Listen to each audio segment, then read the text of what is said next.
morning, this is Pigsy. Little quick update. So I've done some work on my mask, I've still got to finish it off. We've got some interesting symbology and we've got some sevens. Here you can see a lot more going on, like divine feminine, masculine, omega symbol in there, the ankh, the alpha. Here this could be also relating to like the ovaries, kidneys, that's why you've got two to see. We connect that. And even the eye, that's got two, but that's actually in the electric spectrum because I've used copper in the paint, and that's got magnetite, and there's about 6 points there, so it's probably equals up to 8 on that. But 6 is like the cube anyway, so that's that. It's still not fully complete. I mean, I've got magnetite, I've got copper inside it, I've got all sorts going on. So yeah, that's quite an interesting little piece. So yeah, I'll talk about a few other little things as well. I've been doing a bit more sort of flat Earth research. Actually, it's interesting when people go maybe they got as well. See, they're looking for the inspiration from God. There we go.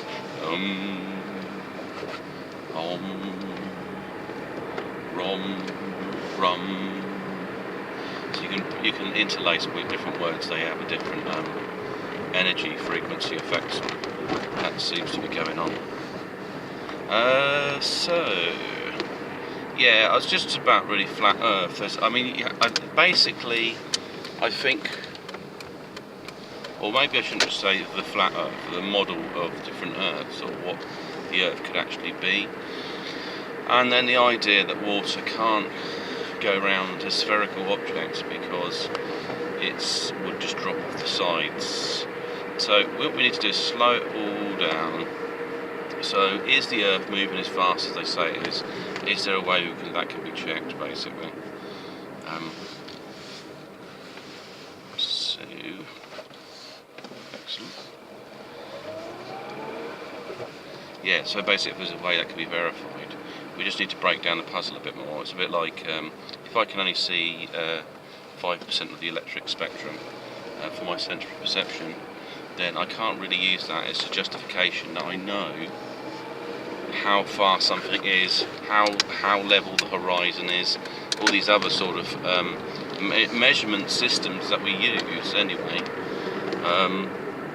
It's a simple problem with that, is that they can only be verified by the individuals so far. Another way to sort of explain that is that light has information, and my brain makes a structured 3D world sort of construct in my brain of how far away things are, but actually they don't have to be that way at all. It's merely how the program works in order so I can use it. It's a bit like white noise. If I saw everything at once, it would be too much. I mean, this is too much to handle because it's going on all the time. It's just that I wouldn't be able to make heads or tails from it, really. It'd be very difficult to translate that much information. So, and then we've got some other things. Got some other things to do with sort of the philosophy and the spirituality side of things. Like with magnetism, it curves. Generally, when you see a magnet, it curves. That may not always be a rule for all types of magnetism, because it's not. There's more than one type of energy out there. There's diamagnet, there's a more direct current of magnetism, and they don't get along with each other. You could see water will bend when it gets near a magnet.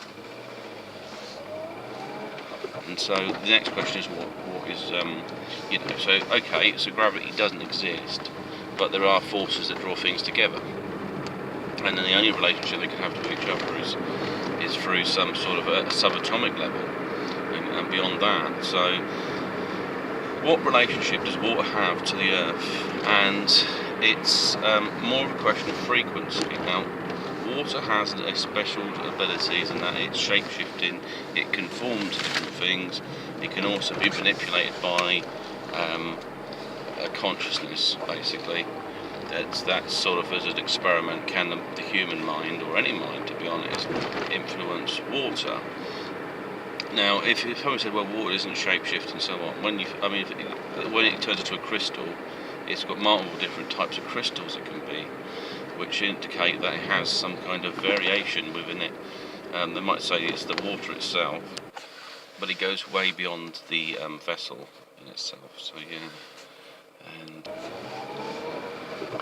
and the container. Because science is very much into the cube and density and ratio and substance and form and things that basically are the end result of something. They're not the transition necessarily. They just sort of conclude. So they can't. Can science predict the type of crystal that will be formed by water on the basis of what it believes about water? So it's definitely shape-shifting in that sense, and is applicable in different forms. When frequency is put through it, it can also change its form to fit the frequency. And I've seen basically the Earth does actually generate noise like all the planets do. So it's humming away. I don't know to what strength it is and how it would influence water. I do know that, basically just because you can't feel or see something doesn't mean it's not necessarily there. It just means that you're incapable of measuring it by your perception. So basically, if the Earth's generating a frequency, this frequency is moulding the water to the Earth. I don't know about the spinning side of things. Is the Earth moving really fast? I did think it's very weird that I've seen the moon in the same area of sky.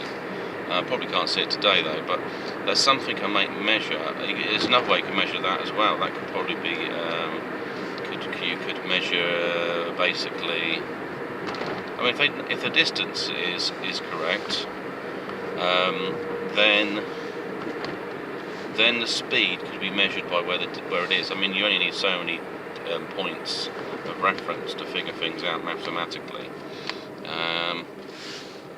So if the moon's been in the same area of space, or it's not moving rapidly across the sky, then it's either moving very fast, or we're not, and it's not either.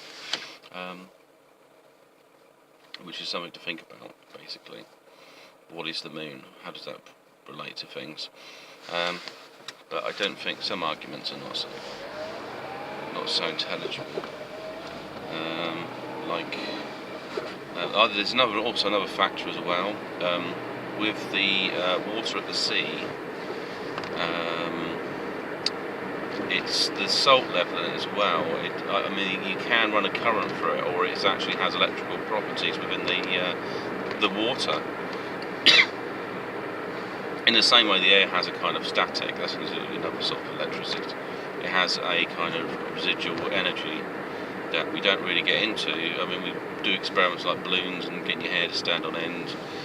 The body seems to have a high resistance to static kind of energy. It can't stand amps, but it certainly can take a high level of volts. Yeah, that's correct. And so, just questioning the flat Earth model, where do waves come from and how do they fit into the model? If it was somebody saying, well, the land mass is bobbing up and down, then you'd have waves coming away from land. They do get pulled underneath, but that suggests a pulse, so the water's pulsing outwards. A bit like the way a speaker would work. Like you imagine looking at a speaker from, if it was like flat on its back, and you'd see the sort of the disc of it move up and down. Well, that's kind of the water's raising, lowering, raising, and that's generating these waves inside the planet. How the moon can affect that is, I guess, it has its own residual frequencies within inside it. So, does the moon make a noise? I have to check that on NASA. It probably does have something. Now, I think government agencies are really there to control people. That's fine. They just want to control the variables. And maybe if people realise there's more to life and the universe, then maybe they want more, and thus need government less and other things like that. maybe that's the deep fear, isn't it? To be honest, I think most humans try to work together anyway, so I don't really think in the long run that people reject government. They just want to be able to make free will choices, or work within the system and influence the system. And they should be allowed to. They shouldn't be should be locked out by corporations, or that's not changed too much because we've got a system that we're running on. It's a bit like today. I saw something about that it was a crime to whistleblow on pigs and things like that, animals, if it was like basically they don't want you to damage the industry. But it's okay to whistleblow at work, you know what I mean? But the thing is, with work, you do that, it actually gets rid of you. That's what it is, probably, to see if you're a loose cannon. They just chop you out, basically. I don't know anyone's benefited from whistleblow. Not unless there's a massive breach in the law, like someone's been sexually abused or something.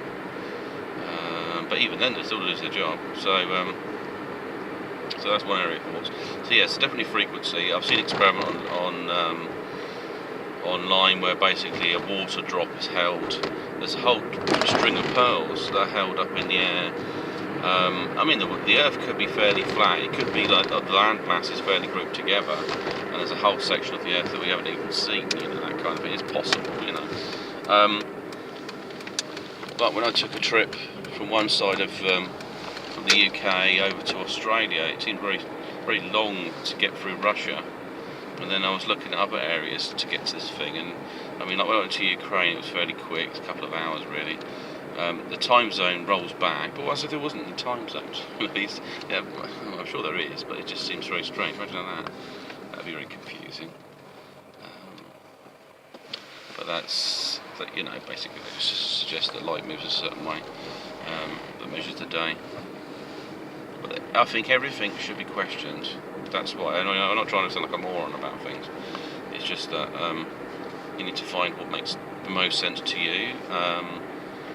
And you know, basically, with the water particle being held in a suspended state, and a whole string of them levitating and using frequency, that they all turn into little balls, and they're held together. They're not sort of all blown up, or they don't all sort of spread out all flat. So they have a natural incline to basically form together into unity. And I guess unity is a round ball, basically. It's like, so these principles of plasma and everything else, you turn something into its pure, there's some pigeons went across the road. I think that's a good idea, pigeons. Yeah, if you turn something into plasma, I mean, is it going to separate out, or is this energy going to unify together? So it's kind of universal laws. Other thoughts today, something about channeling being a religion, becoming a religion, that's fine. I think if it keeps them within the realm of philosophy, more it asks open questions, which is what esoteric knowledge does. People might say, oh, that's gibberish, or you know, as above and so below, and sort of things like that. It's telling you to go think about them, which is probably better than if it said, well, you'll find exactly the same on the ground that you'll find out in space, because people will say, well, you don't see a road in space or whatever, and then they just switch off from it. It's opened philosophy into the thinking mind, the transcended into the consciousness, because you'd want to leave some of your physical analytical abilities behind and just flow into your conscious mind. So anyway, yeah, I hope some of this is interesting. Probably just rabbiting on a bit. And so speak to you soon anyway. Take care.